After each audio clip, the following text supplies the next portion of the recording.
So what we're going to do, this is a continuation of the Domestic Abuse and Pets playlist. Before I was making shorts, but they're only 60 seconds long and you can't really say much. In this next few episodes, this is going to be real life interview. We're going to take it step by step. It's not a witch hunt. I won't be naming names, and it won't be I won't be naming locations or anything. It's purely to bring awareness, give you hope and support you. So please subscribe to my channel, and don't forget to visit my website because there's supporting articles on there, including pet fostering for those wanting to leave a domestic abuse relationship.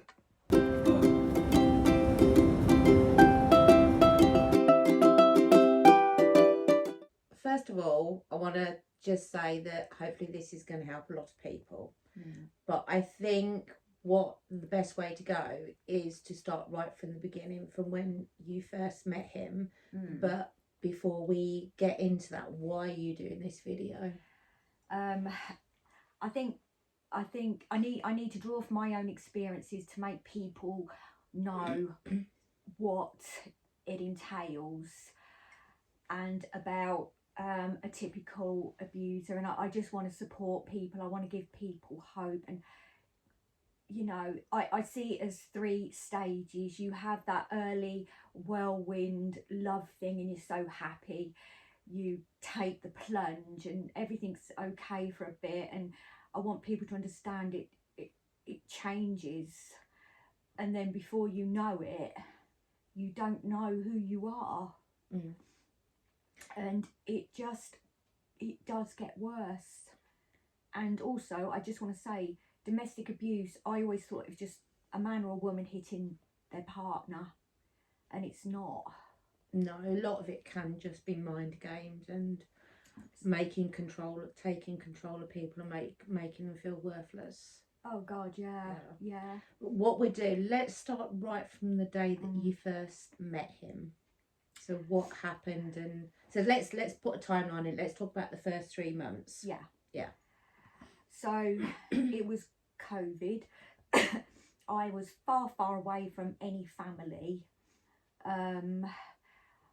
I worked for a company, and they decided at the end of the first lot of furlough, they decided they weren't going to continue, and they made everyone redundant. I didn't have a mortgage or anything, luckily, but it was really hard, obviously, making ends meet. Couldn't afford any heating. I didn't tell anyone, obviously family. So I was happy, smiling, everything. I used to go out for my walks, and that's how we met. And I liked him. I've never agreed to take somebody's phone number, but I did. So was it on the spur of the moment thing that you agreed to do that? Or had you met him a couple of times? No, I'd passed him, and he was, I've got to be careful really what I say, so just bumped into him again really. And I just really liked him. So go on, sorry. Well, yeah, so I didn't message straight away. I sent a text message and it went from there, really. So what happened then once you'd obviously made that contact with him? We just messaged, and I think we must have met up somewhere, but bizarrely I can't actually remember that. I don't know. What was he like? Oh, we used to meet, used to meet just out walking. He was fun, he was confident, he was kind, and I didn't have any bad gut feelings. He just seemed like a really nice guy. Like a normal person. Yeah, a bit too confident. Do you think you saw something in him, because obviously it was the last part of COVID and we'd had Christmas cancelled. Do you think that you saw something in him that will take you away from basically the crap that you was going through, even though you were happy and smiling? No, I just thought I'd met somebody and I liked him. So after you kept meeting after a while, so what happened then? Well, it was Christmas. I had my bags packed, obviously, to go home, see my family. And then Boris made the announcement that nobody could travel out of their zones. Oh, it was awful. That really, really upset me. And I sobbed because I just wanted to go home. And I spent Christmas with him, and it was great. He couldn't do enough for me, and that's the thing. He just couldn't do enough for me. Just couldn't do enough for me. And it was all, it was all like sunshine and blue skies. It was just lovely. And then what happened after Christmas? So if you talk us through the first 3 months of the relationship. Yeah, it just went on. He bought me flowers. Obviously I wasn't working. I had I can't remember what I was doing work wise. I think I just hadn't got work at that point. No, I had possibly a job lined up at a beautiful hotel, but because we'd gone through another lockdown, I couldn't actually start until the March.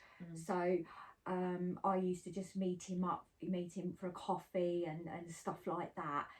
Eventually he come round to mine. We used to just, we couldn't really do much because of all the lockdown and stuff like that. So we used to meet out and about. So we had that, and he used to come round, have a cup of tea, and we got on really well. But I now know that it's the love bombing stage. And explain that to me, because I don't quite understand that side. The love bombing stage is everything is just wonderful.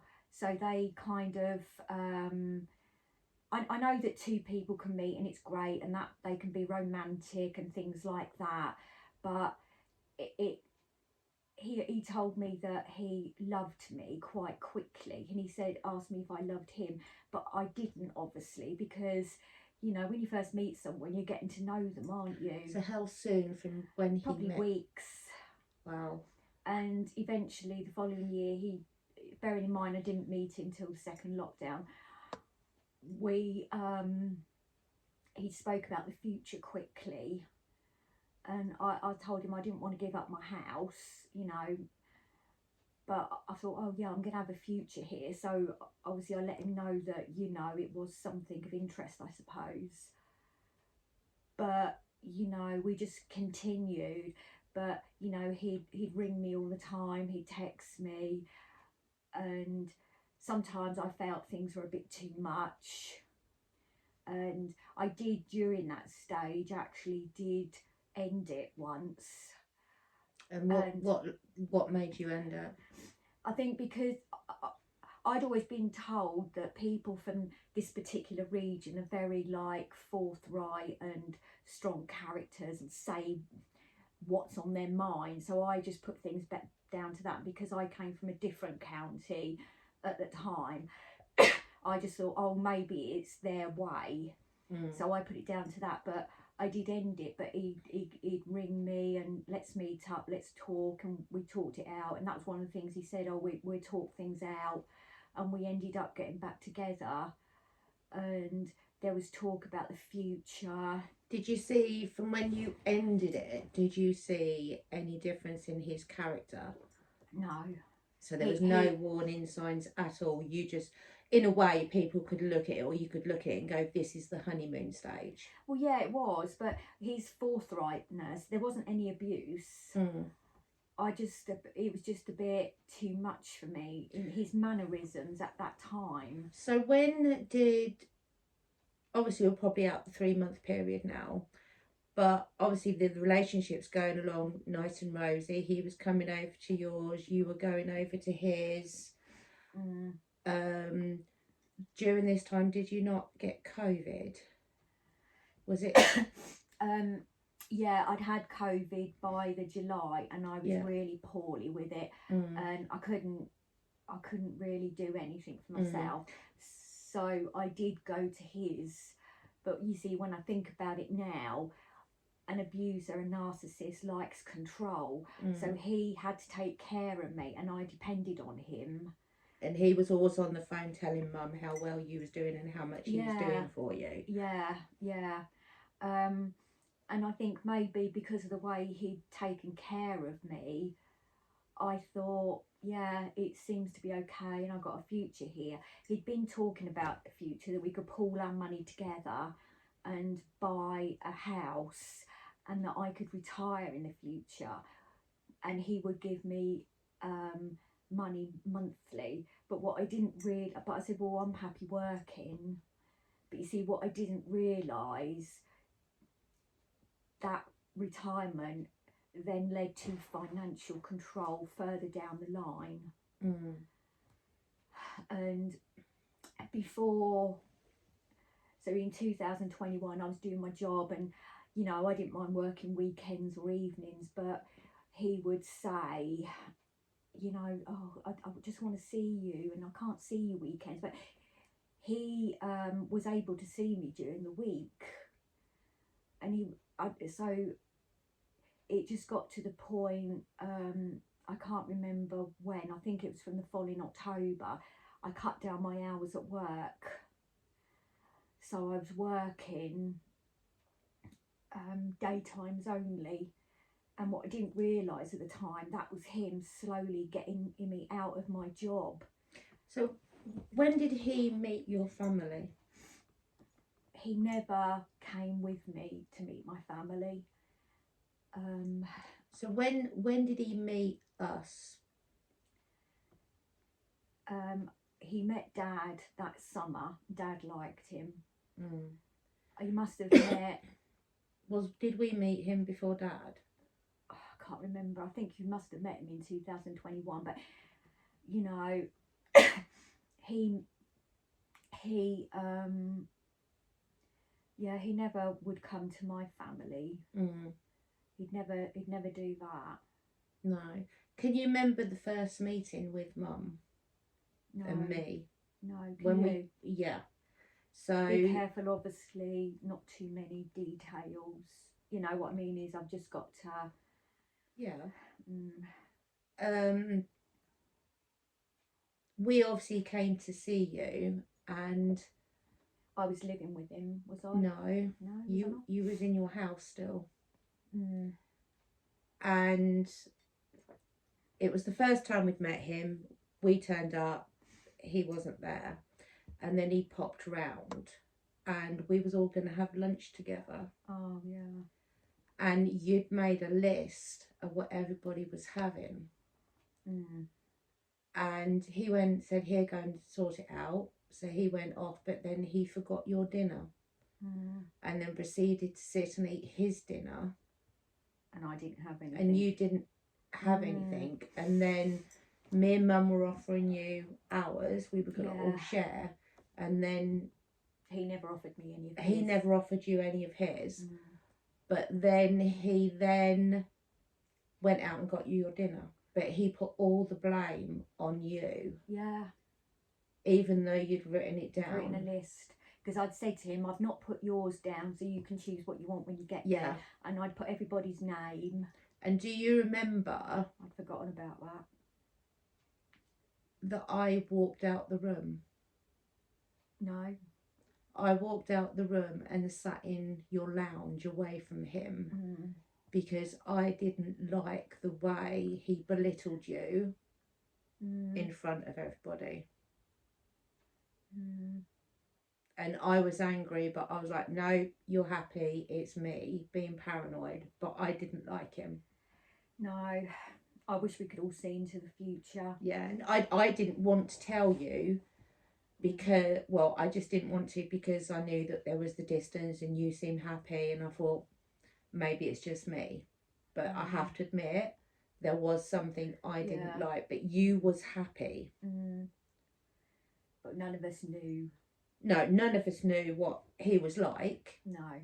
You know, and I don't think anybody knows that. No one can see into the future, can they, to see how someone's going to turn out. So when did you...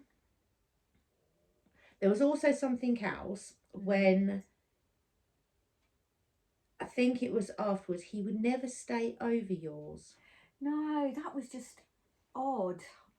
It was just because he we'd I had like a kitchen with a conservatory area, and he'd be relaxed there, but there was something we couldn't watch on his TV thing, so we watched it at mine, and we sat there on the sofa, and for some reason he just didn't relax. We just sat there like two strangers.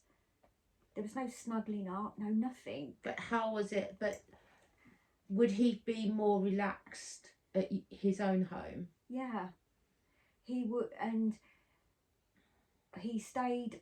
He did eventually stay over the night, but otherwise he left. He tried to once, and he left. It was really odd. There are, looking back, there are lots of signs, really, during that love bombing stage when we lived separately, but I didn't. Maybe I don't know, but you meet someone who will say, oh yeah, we're going to have communication and stuff like that. Well, he was just a completely different person. Just completely different. So what made you decide to all of a sudden sell your home? I think maybe because of the way he'd looked after me during COVID. And how long had you been together when you made that decision? I'd met him in December, and then I think the house went on the market in the August, but I'd sold it within 24 hours. Really nice house. I didn't divulge how much money I had for quite some time because in a previous relationship he'd stole some money from me. I managed to get that back. Yeah, bad track record. No comment. Well, that's one thing the police asked me, have I ever been in an abusive relationship before? So I think it's just easy to just fall into that pattern. It's quite funny. I never liked your ex-husband either, did I? Anyway, one question. So what I'm trying to understand is you went from dating him not stopping over, to when you told me or mum that you was going to be keeping your place on, but you're going to be staying with him to see whether or not you can live together. I mean, the sleeping over, that might have been, I can't remember when that was. That might have been after the August, I don't know. But I'd said to him, I don't want to give up my home because I'd finished renovating it and I wanted to make the most of it.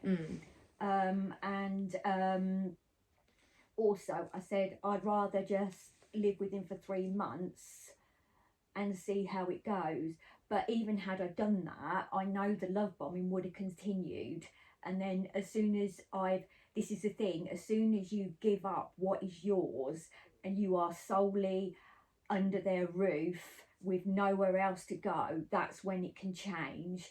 While you have your independence, you have that job, you have that roof over your own head, you have your car, and you have money in your bank, they don't have ultimate control. And people need to read up on narcissism. And I've learned since from my therapist that a narcissist is not capable of love. Is absolutely not capable of love, and they don't have empathy. And I realised that more when I lived with him. And it's so difficult to know what someone's going to be like. And also, an NHS responder told me that the love bombing stage is a grooming stage. It's grooming because they are grooming you. They choose you because you have some sort of vulnerability. I'd lost my job. I was trying to make ends meet. I didn't have another job starting until after the second lockdown. you know, I was far away from my family. And this NHS responder. So when, hang on, because we seem to have gone to when, I know. sorry, we've gone from when you decided to make that decision to sell your house, and the NHS responder is further on down the line. But it covers it's making people aware Mm. that love bombing stage in the early stages is grooming. Yeah. And if somebody comes out with the whole love future thing too soon, you've got to see that as some sort of sign. But that's not necessarily a sign, because obviously there are people out there that meet someone, know straight away. Yeah. You know, so we've got to be careful not to confuse the two. No. I think it's a case of try and take that step back and look at things. Yeah. And I mean, the thing is, I didn't move in with him quickly at all. No. It was a year and a half. So the love bombing. A year. Yeah. So you met in the December? Yeah. Had Christmas with him. You were with him 2021. So should we be mentioning years? Yeah. You with him you met him 2020. In 2021 you moved in with him? No. You moved in 2022? Yeah. When was your house sold? I had a buyer in the August, but it What took year? 2021. Yeah. But it took, because this buyer was buying various properties, they all had to go through together. But wasn't you mostly living with him? No, I used to go over there weekends. Right, yeah. But it was always me going over there. Mm. And it was wonderful. Mm. And he used to have a drink and he'd be all romantic and soppy and stuff like that. And it would be absolutely lovely. Mm. And I'd gone home that Christmas as well. He'd looked after my little cat. And I felt that was all okay. So when you went home that Christmas, what was happening? It was non-stop phone calls and texts. Everything was all lovey-dovey. But you see, you know... And you hadn't moved in with him by then? No. I did get a bit fed up with all the phone calls, even throughout 2021, and I had to ask him to stop making so many, so he got a bit offended by that. But you know, the abuse hadn't started then, but he would just get offended if I said I didn't want, don't call me. He would just get suspicious of something.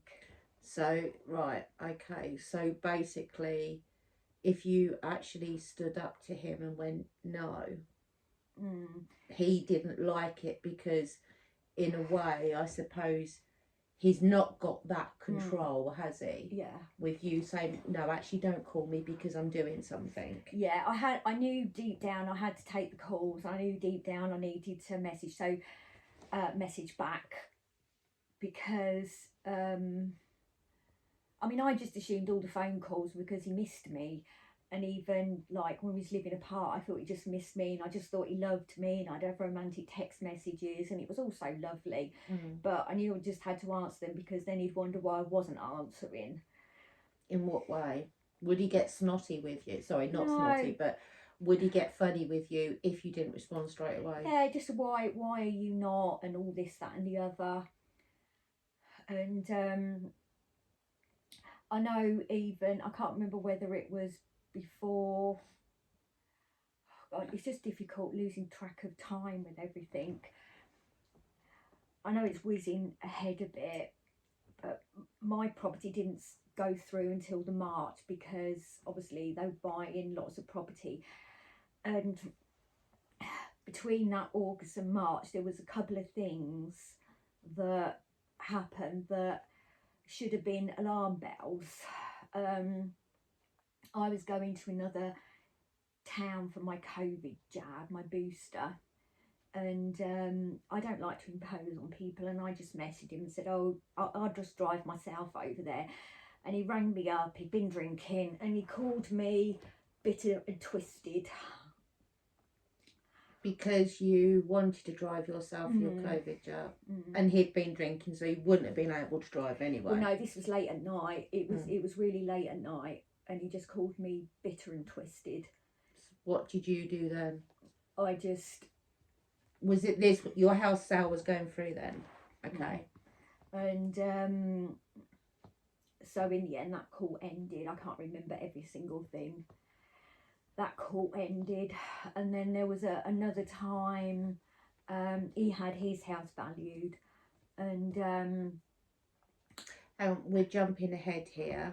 I'm going to pull you back a bit, because obviously you've just sold your house, but during that time when the sale was going through, did you only have one little in where he contacted you late at night and gave you verbal abuse? It was just that, but then that was before you moved in with him.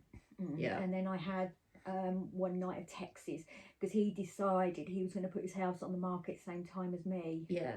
Oh, right. Okay. Is this gone? Sorry, carry on.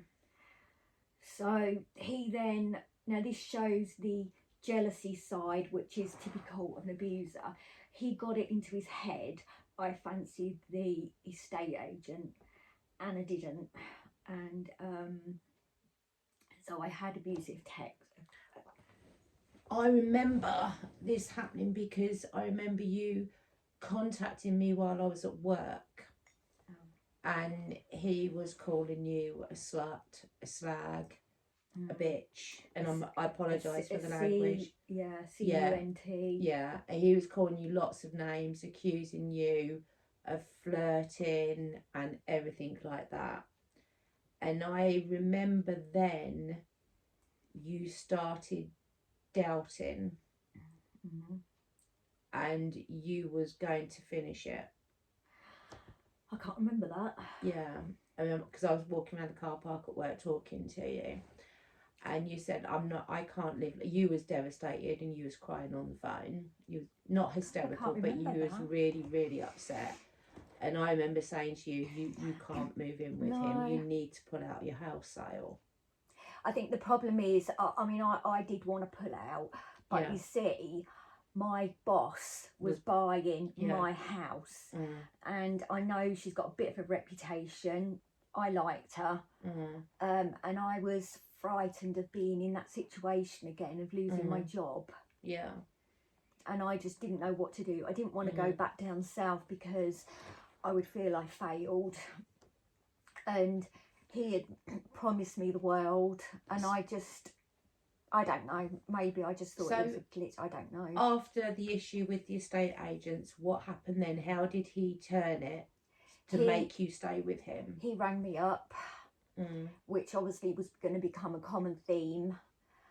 I'm sorry, I've read my texts, I love you. He said, I can't remember every single thing. So he just said, I don't know what come over me. And how did you feel after you received that call? Did you think, yes, everything's going to be fine? Yeah. You didn't see any issues with that? You just thought it's a general argument that couples will have? Yeah. Did it not cross your mind, hang on, why is he getting jealous if I just spoke to somebody?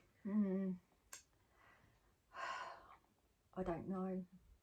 I think he drummed it into me so many times how much he loved me, and I think because of our age, I just believe that we weren't kids.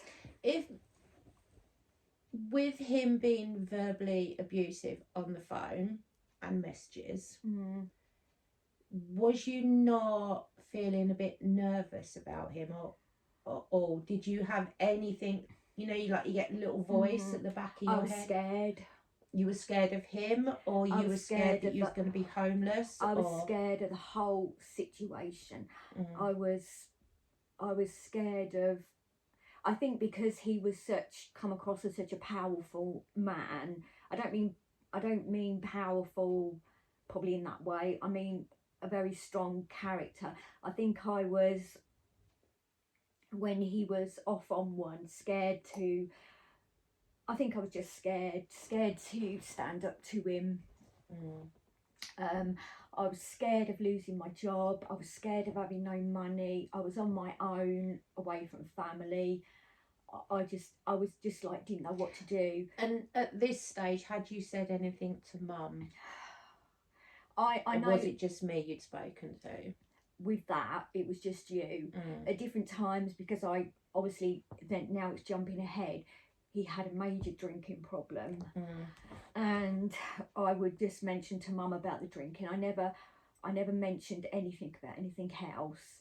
You see, if it had been anyone else that's by my house, I would have pulled out. But I was in this like catch-22. So, and I know that I did love him, and he promised all these wonderful things, and I did. I would have stayed at my house for longer, but I thought I was gonna lose my job again. There'd be some excuse why I have to go, and I was just in a catch-22. Whichever way I would have gone, I think it would have gone wrong. And obviously what I should have done is pulled out the sale, or what I should have done is let the sale continue, ended it with him, and come home to Mum. Hindsight is an amazing thing. I know. Isn't it? You know. But I think the main thing is, no matter what someone's going through, there's always going to be people there, whether or not it's family or whether or not it's friends. So thank you for watching the first video. There are going to be plenty more. I've got another one to post after this one. Again, it's not a witch hunt or anything like that. I just want to let you know, give you an idea what the signs are, what it entails, and what can happen. Each story is different, I know that, but also it all runs along the same lines. There is a way out. If you are quite far down the line, it's probably not going to feel that way. That's how I got. But anyway, please subscribe. I really hope you'll share this video, the others in the playlist. Share to your domestic abuse groups. Share to animal sites, because it does involve animals as well. And yeah, subscribe, please comment and like the video, and keep watching.